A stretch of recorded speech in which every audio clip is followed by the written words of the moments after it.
Greetings, pet lovers. Bridget here with First Street Pets. And today we're going to talk about making effective posters, flyers, and mailers to find your lost pet.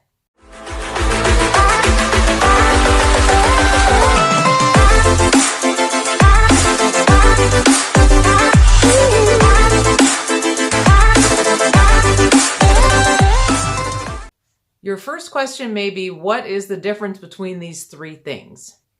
Posters are for hanging up in public locations, so they should be highly visible and large, and these are to generate leads from people driving or walking by.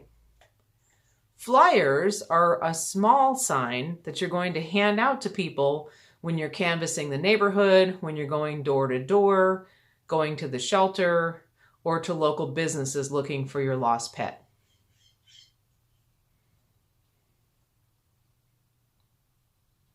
Mailers are to generate leads for a pet that has been missing for a longer period of time. Let's talk about posters. Posters need to be noticeable. They need to be big, bright, and bold. You're going to want to get a large cardstock, a large board from an art store, and a set of stencils to make the large words. You want to keep it really simple. You only want to have a minimal amount of text on a poster because people are probably going to see it while they're driving. We've all seen those little flyers tacked to the phone posts, and you may notice the shape of the flyer, but you can't see any of the words or the picture. You want this to be big and bold so that everyone can see what is written on it. You may not even want to put the breed. It just depends if it's something you think everybody will recognize, like German Shepherd. But you may just want to put missing black dog, long hair, green collar, or something like that. Or tabby cat, stripes, pink collar. Really basic information that people will see as they are driving by. A picture is optional if you have a good, clear picture of your pet where you can really see the face and the colors. You can also put that on the poster as well. You will also want to have a good phone number where you can be reached 24 hours a day, because it won't do any good to generate leads if you can't be reached when someone thinks that they have seen your pet. Some good locations for these large posters are at major intersections, maybe where everybody comes in and out of your particular neighborhood, outside of a shopping center or a grocery store where everyone in that area shops, or any place where you think they will get a lot of attention. Being near a stop sign or a stop light can also be helpful because people will actually be not moving for a minute and may have more time to look at and read the information on your sign.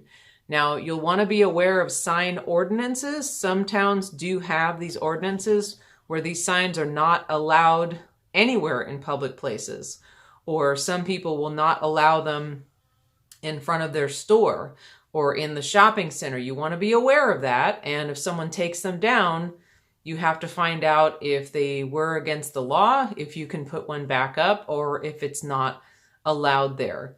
You also want to note where you leave these signs, because there's nothing worse than 100 signs up all over town and the dog has been found and the owner never takes the posters down. So when you find your dog, you do want to go around and take down all those posters and throw them away. If there is an ordinance in your area that's very restricted, you can still put signs on private property. You can put them in your own front yard on one of those wire signs like you see when people are running for political office. If you have a very large front window, you can place them in your window or in the window of any neighbors who may agree to put them in their window to help you out. Or the same with if a shop or something like that agrees to put them on their property or in their window, you can do that. But unfortunately, as I said, some areas do have sign ordinances to prevent litter. So if you put signs up, they may get taken down. But there are some other options for you to get the word out.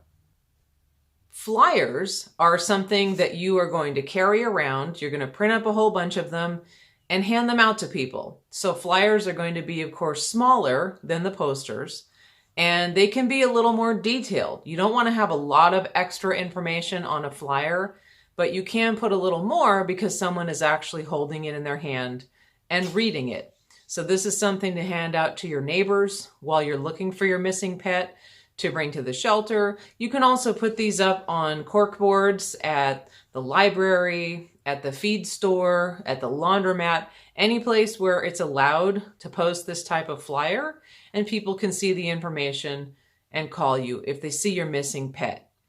Generally, people will use a regular 8.5 by 11 sheet of paper. You can print them up yourself on your computer. You can even cut the piece of paper in half and make 2 per paper. They don't have to be really large because, again, you're handing them out to people or just tacking them on a board for people to see the information. So you'll want to have similar information to what's on the poster, but more detailed. You can write an exact address or intersection where your pet went missing or where he was last seen. You can put a little bit more descriptive information, like my dog was wearing a green sweater or something like that, although you have to keep in mind that sweaters and collars can fall off, so that may not be the way that he looks when somebody finds him. You can put information like that, as well as he is skittish, do not chase, call me right away. You can put a little bit more information on a flyer that will be helpful to you. And just as with the poster, you want to have a good phone number where you can be reached 24 hours a day, and you want to make sure that phone is on in case someone finds your pet, especially if they appear to be ill or injured. I recommend that you leave out any extraneous information that's not helpful, like service dog or needs meds. For some reason, a lot of people think if they write these things on the flyer that people will be more likely to bring the pet back. It actually doesn't make any difference if you're saying it's a service dog or the dog needs meds or anything like that is not at all helpful. You're best using the space on the flyer and the person's attention to give descriptive information about your pet and where it was lost and how they can contact you.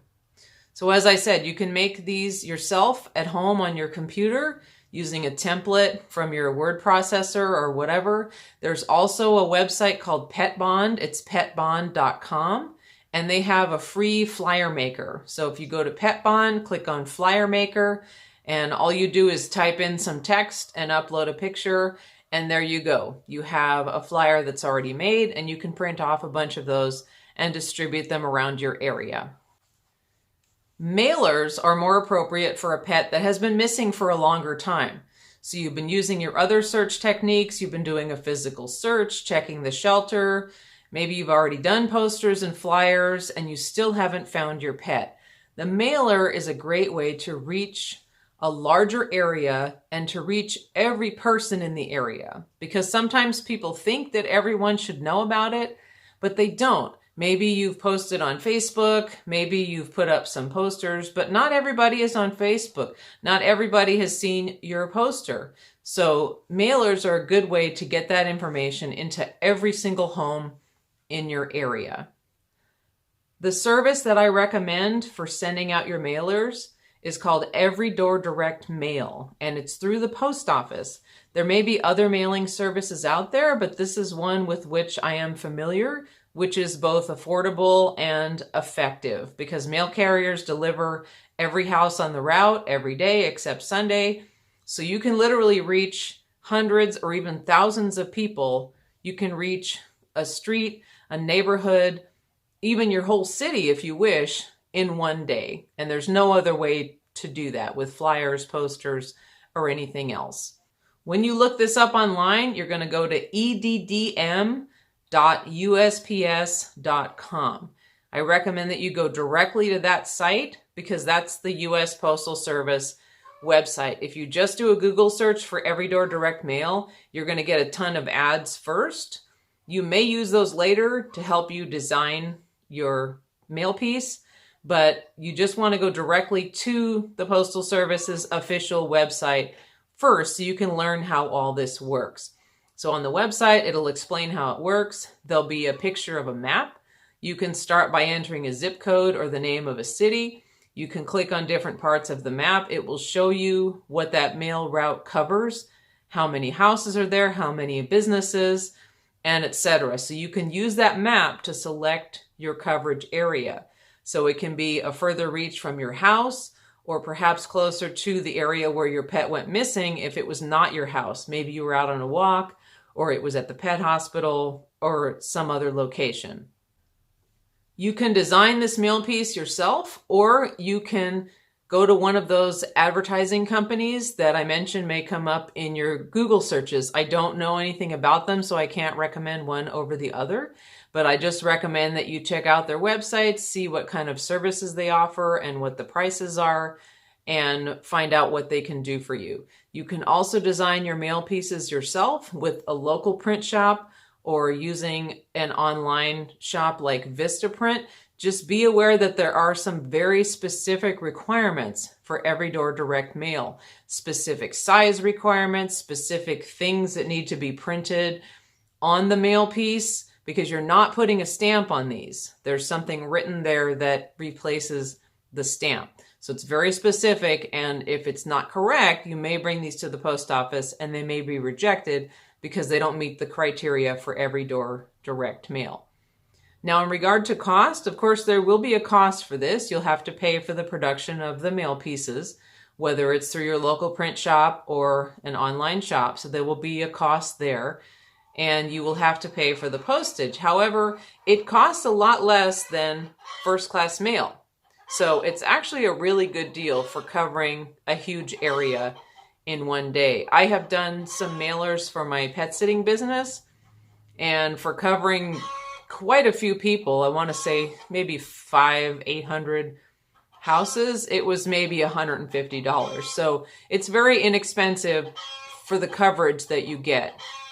And if weeks have gone by or a month has gone by and you haven't gotten any leads, this can be a good way to refresh your search and get some new leads. On your mail piece, you'll want to include pretty much the same elements as you would have on the flyer, but it's going to be on cardstock. So people tend to keep these longer. Flyers are flimsy and they end up in the garbage pretty quickly. But these cards, often people will put them in their mail basket. They'll put them on the fridge with a magnet, or they will set them aside somewhere at home. And the nice thing about that is if they see your pet later or get some kind of a lead for you, they can go back to the card and call you. So that's the value of sort of a higher quality piece that you're giving people. So you'll want to include the description of your pet, the picture, or maybe even more than one picture if you're doing a larger mail piece. You will also want to include your phone number, especially if it's been a while since your pet went missing. At this point, you may have created a Facebook page or other kind of website specifically to help you find your missing pet. And we will also be doing a video on this topic on using technology in various ways to help you find your pet. So that's a whole other detailed subject. But if you've done that, if you've created a Facebook page or a website, you can also include that on your mailer, because the recipient may go on that and like your Facebook page and keep up with that and try to help you in that way. So it's another way to engage more people. You can also put your email on there, whether it's your regular personal email or if you created an email specifically for your missing pet search, you can also put that on this mail piece. There was a case in my own neighborhood of a dog named Gilbert who went missing, and I recommended that the owner create this mail piece, which she did, and sent out over a pretty large area around her home because the dog went missing and she never got one lead, and it's pretty bizarre. This is kind of a small town. People know each other. We have lots of Facebook groups. Nobody saw a thing. Well, I'm sorry to say that Gilbert was found deceased, and it was probably about a month after he went missing. But it was because of those cards that a resident was able to find his remains, which were actually on his property. Unfortunately, Gilbert was an elderly dog, and he had probably wandered away and died that very first day from a seizure or some other medical event. And so he was in this person's yard and they weren't even aware of it. But when they saw, they had the card and they were able to call the owner. So it wasn't the result she wanted, but at least she knew and didn't go on forever looking for her dog and wondering what happened to him. With all of these pieces, with posters, flyers, and mailers, Should you offer a reward? That's a question that gets asked a lot. And the responses will vary. So a reward can generate more leads. You may get more calls. You may be more likely to find your pet with the information you get. However, a lot of those leads can be bogus. You can have people who are just calling because they want the reward. Maybe they've seen a different dog that's not yours. Maybe they haven't seen a dog at all. Unfortunately, there are a lot of scammers out there, or people just looking for a quick buck who may do this at the expense of the grieving owner of a missing pet. On the positive side, the reward may motivate someone to look a little harder than they would have if they're kind of indifferent. Maybe they're not a pet lover and they're not too interested, but if there's something in it for them, they will look and they will call you if they see anything. It may also motivate someone who has found your pet and wants to keep it, because unfortunately, this is the fate of a lot of missing pets, where somebody finds them and means well, but they don't go to the shelter, they don't check lost reports, they just assume the pet was abandoned and they keep it. So if someone sees that someone is looking for their animal, they want it back, and there's a reward, there's a chance that may motivate them to call you and return the pet to its rightful owner. What we have seen is that moderate rewards of maybe $100 to $500 can motivate people in the right way and generate more leads. Crazy huge rewards like $10,000 or $15,000 tend to generate a lot of unhelpful leads. That's such a huge amount of money that literally anyone will call and claim that they know something about the pet. You'll also get a lot of calls from the scammers who are trying to figure out a way to get you to send them the money. So it's hard to say whether a reward is good or bad because the results really vary based on a lot of different factors. So ultimately, it's up to you if you want to offer a reward, if you think that'll help. But my suggestion would be to keep it on the moderate side to motivate people, but not to make them go crazy and not to waste not only your money, but your time on chasing down all these leads that may be non-existent. I hope these tips have been helpful for you. If you have any questions or comments, please write them in the comments below. If you have any experience with creating signs, if you have any ideas that you'd like us to share in future videos, please comment. Please like this video and subscribe to our channel. We will be uploading new content every Friday on the subject of lost pet recovery and other important pet-related topics.